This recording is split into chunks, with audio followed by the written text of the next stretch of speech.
So, good day everyone. I am Vincent Rafael Manyo and along with my partner David Lungos, and for today's agenda, we will be discussing about leading in engineering management. So for today's lesson, we'll be talking about leading and what are the basics of leadership, its behavioral approaches, and contingency approaches to leadership styles. So, what is leading? So basically, leading is a management function that involves guiding others to participate in the actions required to achieve organizational objectives. This definition suggests that individuals or groups to manage must take on the responsibilities typically carried out by leaders. So, um, basically, leading is about getting people to do the work needed to achieve the goals of the organization. It means that those who are in charge must act like leaders to motivate and guide them to success. So ang leading hindi lang siya yung basta utusan mo si ganito, utusan mo si ganyan, kasi ano siya, yung type na yun is, like being a boss. So ganyan, just because may power sila, so, hindi siya gano'n. So ang leading, isa siyang way ng isang leader para ma-guide yung isang tao into doing their part of work. So para ma-achieve nila yung task na ginagawa nila. So, um how do leaders influence others? So basically, ang engineering management manager is like a leader of a team. So working on a project, their job is to make sure that everyone does their part and helps them stay on track. They guide and motivate the team to achieve their goals using their influence to ensure success. The influence to lead others. So they are going to able to lead by others by guiding and motivating them into doing their part of work.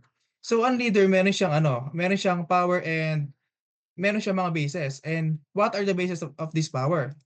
First is the legitimate power.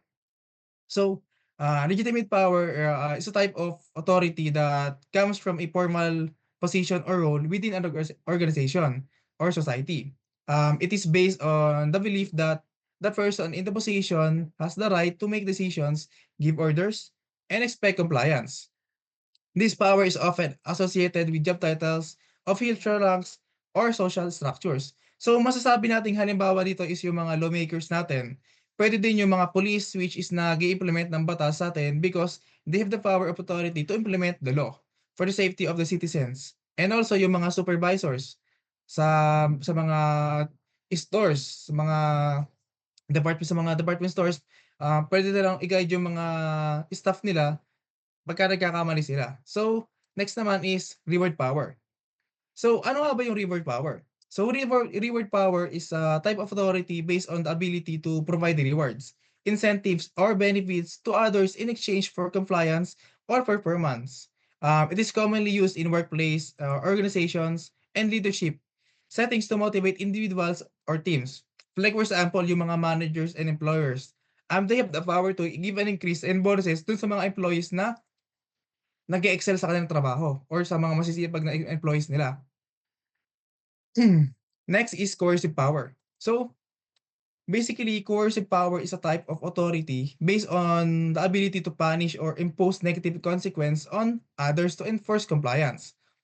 It is often used to maintain control, discipline, and enforce rules through fear or to threat the penalties. So dito really sila nag-i-impose ng parusa pero natatakot yung mga nasasakupan nila so that, they do the job. Ito, this can happen in every workplace. So, halimbawa lang nito sa military, um, siya yung mga captain nila, so yung mga captain halimbawa yung mga nasasakupan nila, pagka hindi sila sumusunod sa mga orders or, nagkakamali sila, like meron silang sinuway na batas, so they can be demoted sa kanilang trabaho or else ma-dismiss sila sa kanilang, trabaho. Next is the referent power. So, referent power is a type of authority based on admiration, respect, or personal charisma. It comes from an individual's ability to influence others due to their likability, reputation, or strong relations. People follow those who with referent power because they identify with them, aspire them to be like them, wherein kapag may naipakita silang maganda sa mga tao, they are admired, nagiging role model sila. So, it is effective for long-term influence because it builds trust and loyalty among people. So, isa sa mga example ng mga may referent power is yung mga ano, yung mga politicians, 'di ba? Kasi pagka may nagagawa silang maganda, nagiging role model sila ng mga tao and sinusunod nila yung mga magagandang ginagawa nila. Next is expert power. Expert power is the ability to influence others based on the knowledge, skills, or expertise in a particular area. So follow those with expert power because they trust the judgment, knowledge, and competence.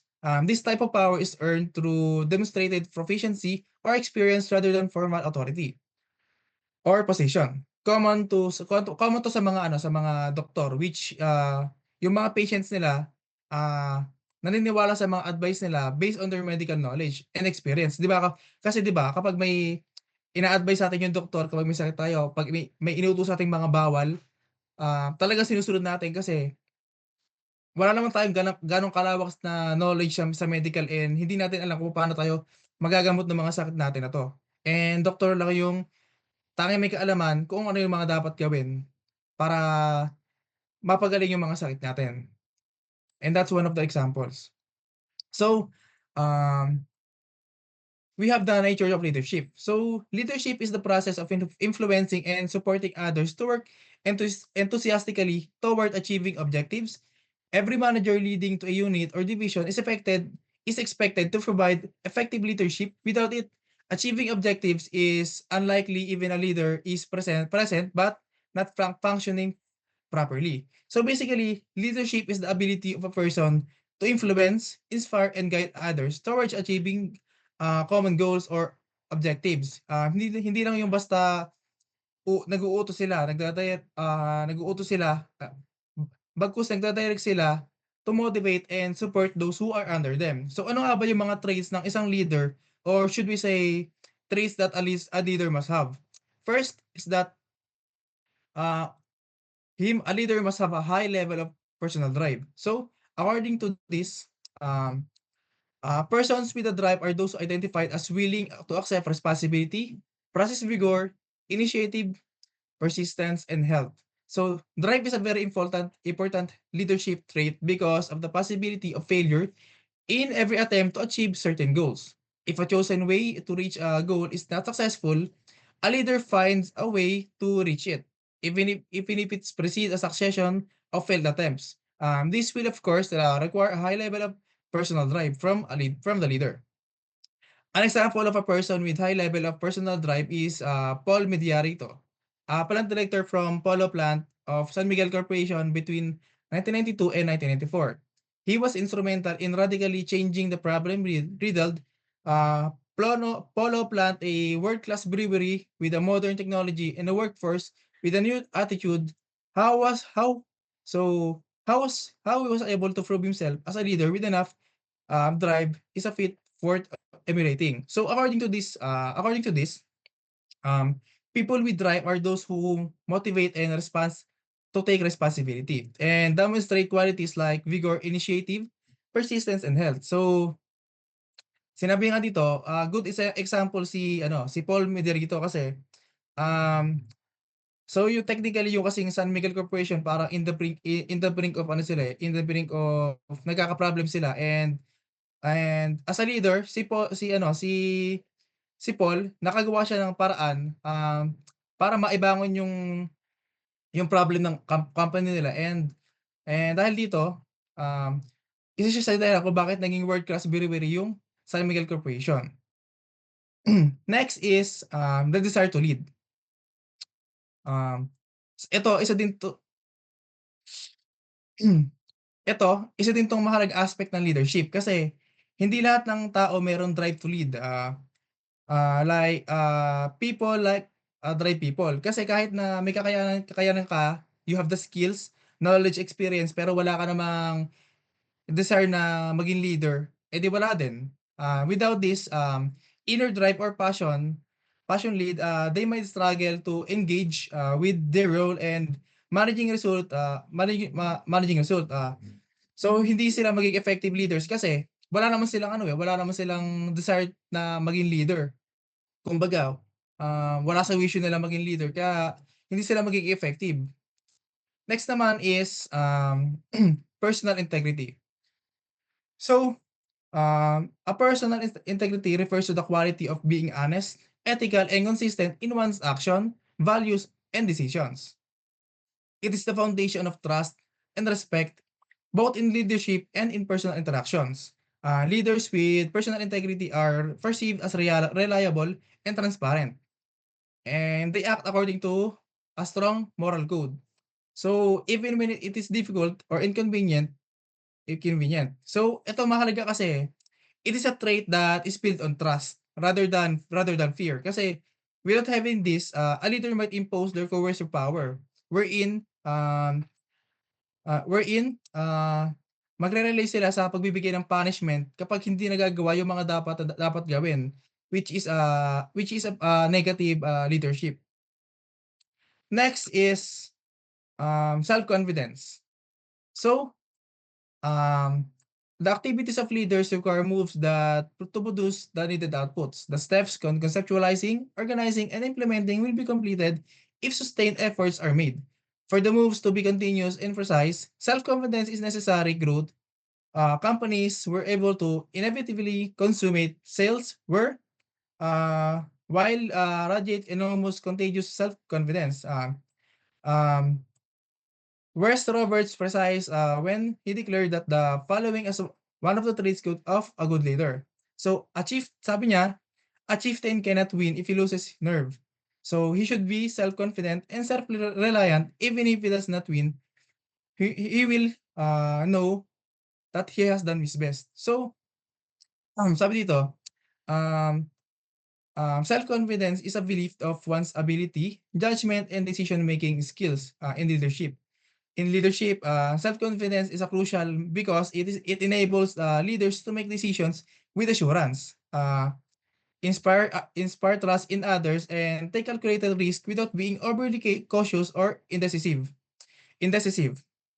So leaders with self-confidence inspire their team members to believe in themselves and their collective ability to succeed.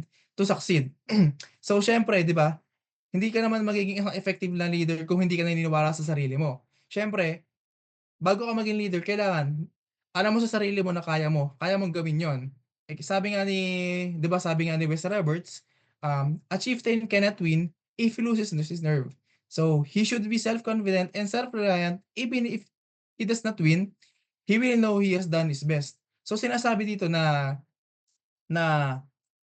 kailangan magkaroon ka ng self-confident, dapat maging reliant ka sa sarili mo kasi if meron kang 'pag alam mo sa sarili mo na ginawa mo yung best mo, ginawa mo yung best mo, hindi ka talo. Hindi ka talo na kasi ginawa mo na yung best mo, alam mo na ginawa mo lahat ng makakaya mo para ma-achieve yung pinaka-goal mo as a leader. So next is, analytical ability or judgment.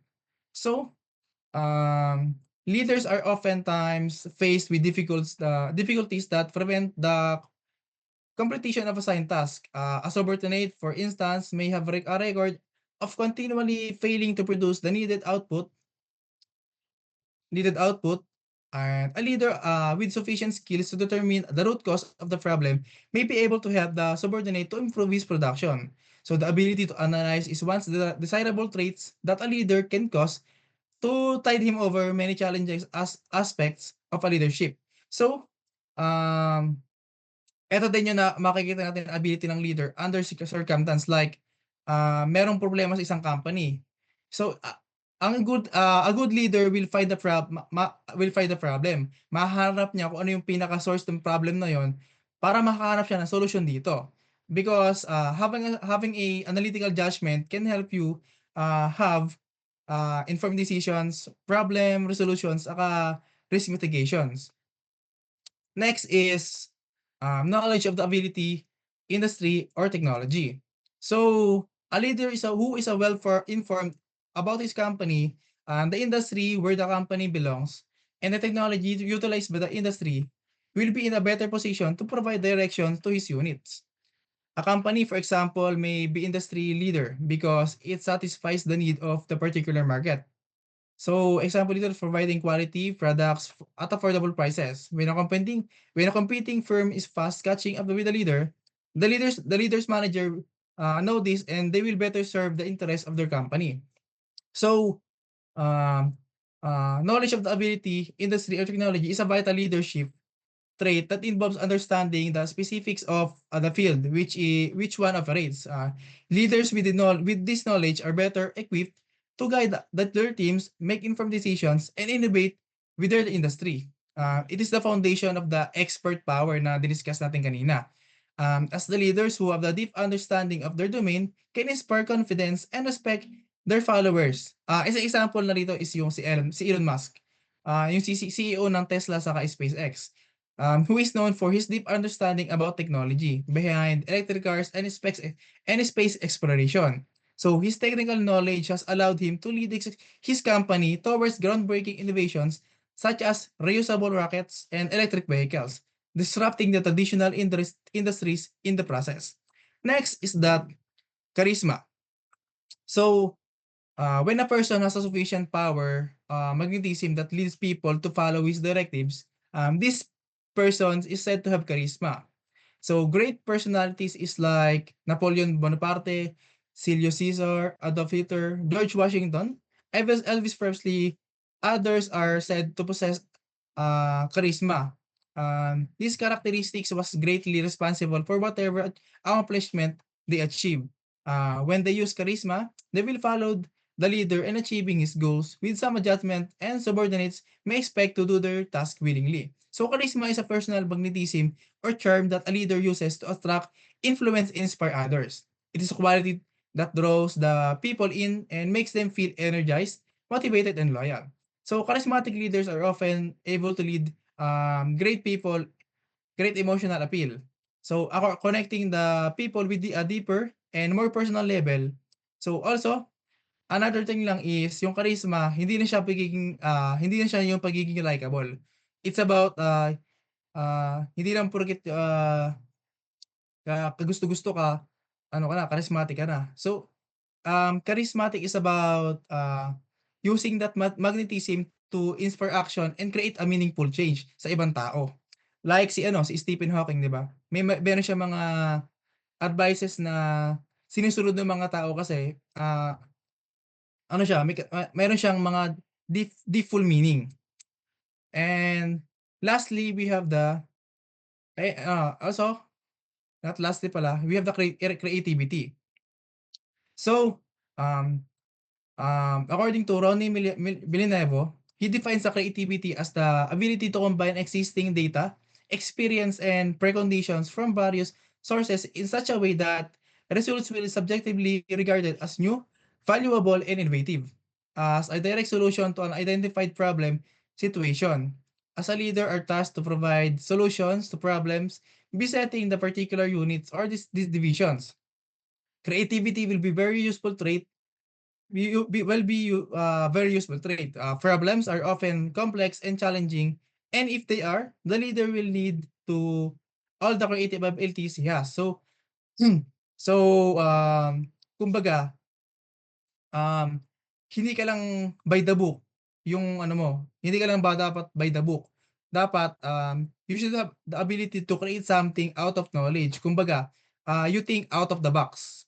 So, um, merong isang tao na kumbaga halimbawa merong isang tao na nahihirapan sa isang bagay na sa isang task niya, and siyempre 'di ba, you will think out of the box para mapabilis yung ginagawa mo na yon. Gagawa ka ng solusyon para mas mabilis yung proseso o didiskartehan mo yon para magawa mo yung task na yon.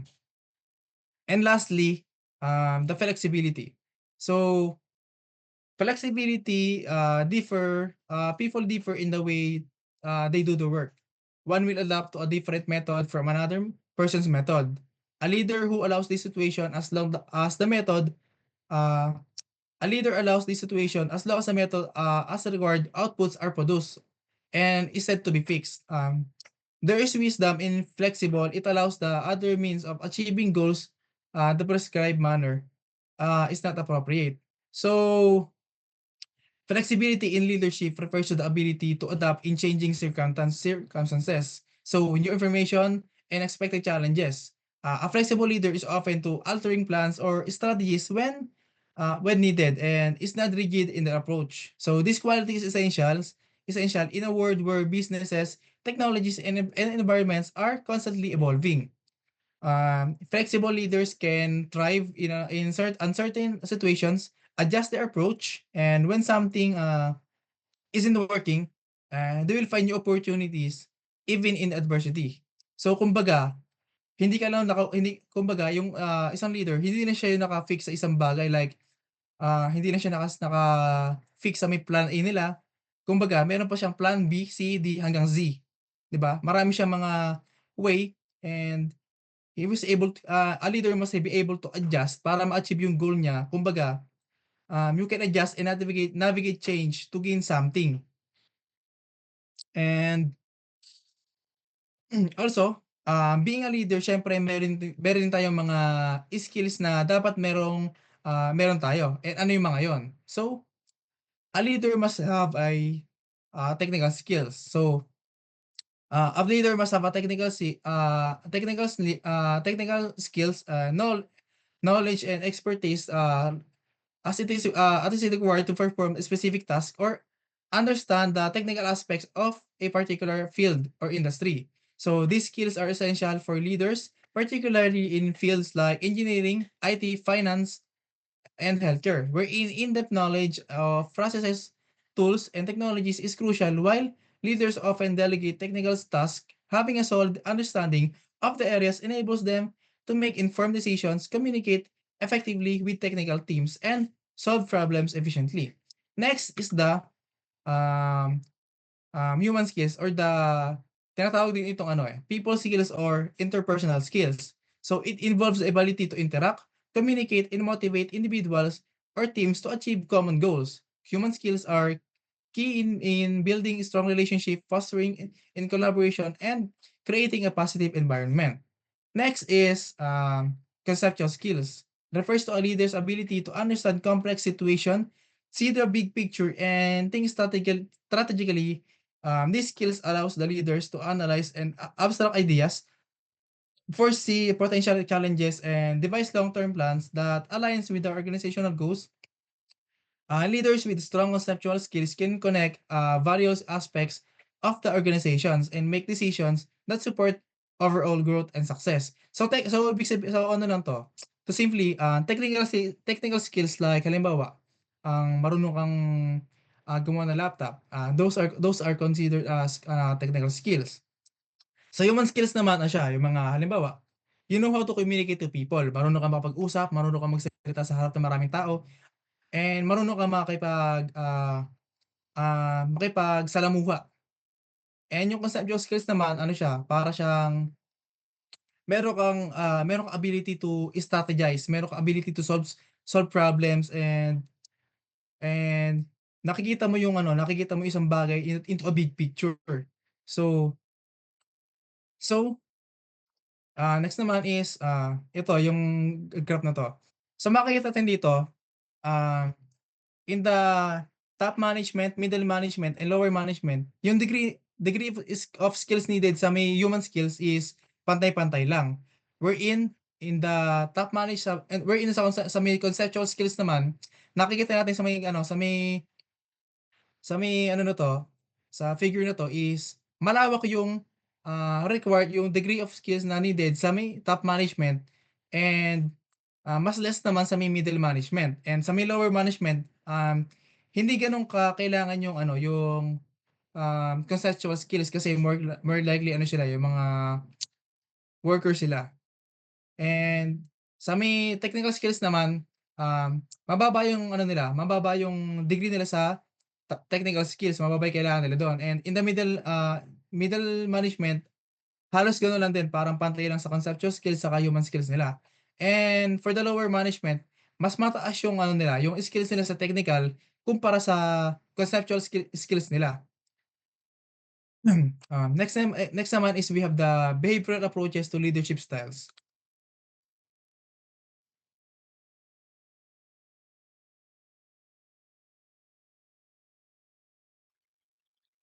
So yun, sunod naman yung behavioral approaches to leadership styles. Next slide. Meron tayong tinatawag na leadership styles. Tatlo yan.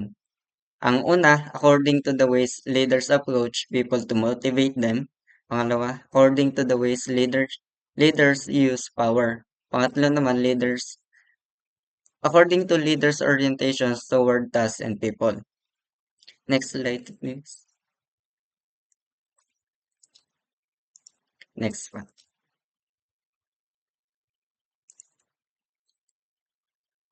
Yan, meron dalawang ways para mag-motivate ang leader sa kanilang employees. Yun ay ang positive leadership.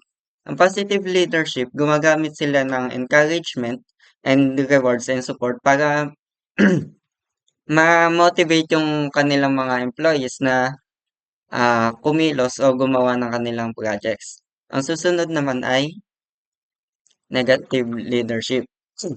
Sa negative leadership naman, ang leader naman na yan ay gumagamit siya ng fear, pressure, and punishment para naman makontrol niya yung employees. Sa sa negative leadership, mas focus siya sa control instead of leadership. Next slide, please.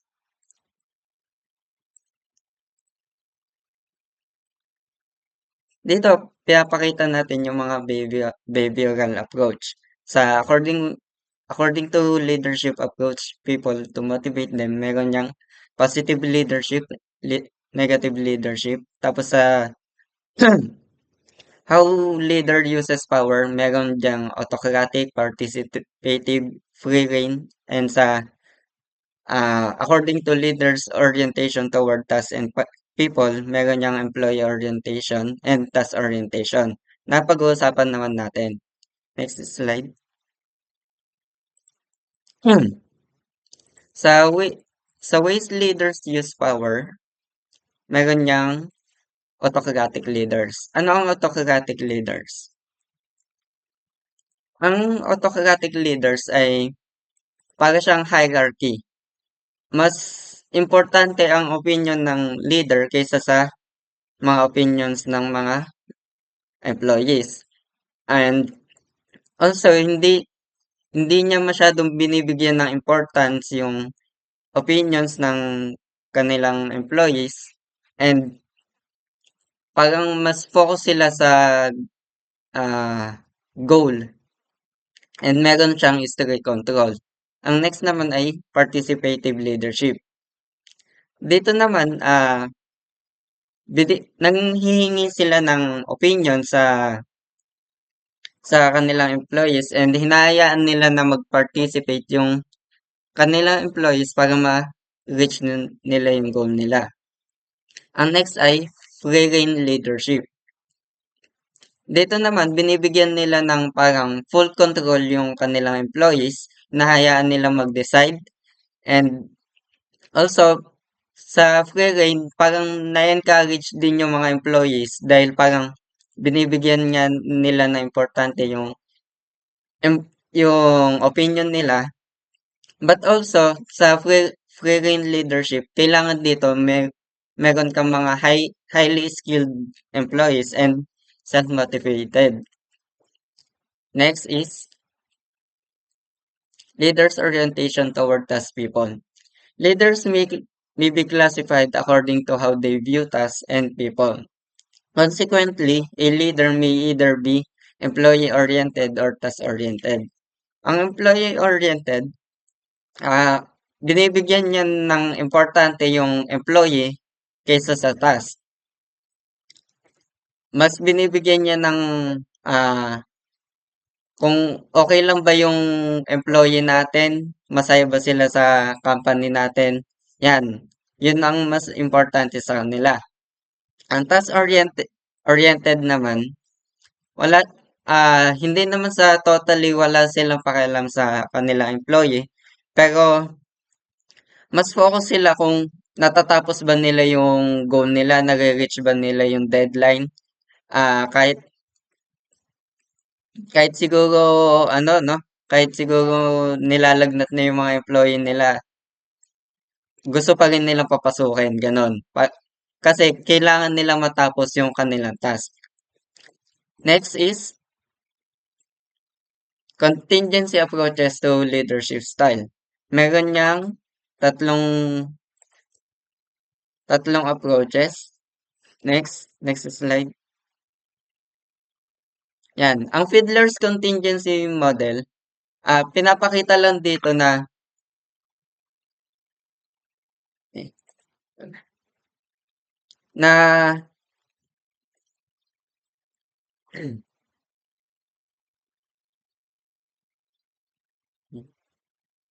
pinapakita lang dito na yung effectiveness ng leadership is nakadepende sa situation. Hindi sa kung paano niya i-handle yung kanilang employee. Next. Yan. Hersey and Blanchard situation leadership. Ang Hersey and Blanchard situation leadership naman, ang mga leaders ay nag-a-adjust sa style. Ina-adjust nila ang style ng kanilang pag-leadership base naman sa competence and commitment ng kanilang employees. Dito kailangan ng directing, coaching, supporting, and delegating. Next, please. Yan. Pinapakita dito na kapag ang employee mo ay low ability, tapos low pa yung willingness nila, kailangan mo ng directing, structure, control, supervise, and so on. Next. Yan. Path goal. Ang ang leader kailangan naman dito sa theory na to, ang leader kailangan niyang i-identify kung ano yung kailangan ng kanilang employees. Kailangan niya mag-set ng goal. Kailangan din niyang maghanap ng paraan para mawala yung mga obstacles and also provide rewards. Ang goal naman ng path goal theory is to improve their employees as an individual and also organizational performance. Next. Yan. Dito sa path goal process, ito pinapakita niya. Leaders identifies employee needs, appropriate goals are established. Leaders connects rewards with goals. Leader provides assistance on path toward goals. Employees provide assistance on employee path toward goals. And then, effective performance occurs. And finally, both employees and organization better reach their goal. Next. Yan. Vroom's decision-making model. Dito naman, yung leader, ina-adjust naman niya yung kanyang decision-making style. Base naman sa urgency and complexity ng situation. Dito na nagbabalance yung autocratic and participative leadership. Depende sa expertise ng team mo. Tapos, kailan ba yung deadline? Ano yung problema nyo? Next. Yan. Dito parang table siya ng recommendation kung paano yung dapat mong approach. Ay, hindi pala. Dito pinapakita natin yung degree ng participation ng mga employees or subordinates. Dito sa autocratic leader, dahil yung leader lagi siya dito yung lagi nagdidesisyon, wala siyang pakialam sa opinion ng kanyang subordinates. Kaya nan, sa leaders obtain necessary information and subordinates, low siya kasi nanghihingi lang siya ng information. Kumbaga, parang nanghihingi lang siya ng data para uh, makapag-create siya ng mas better decision. Meaning, yung leader pa rin yung nag-create ng decision. Dito naman sa consultative leader, ina-approach niya yung kanyang subordinates para magbigay ng idea. Parang,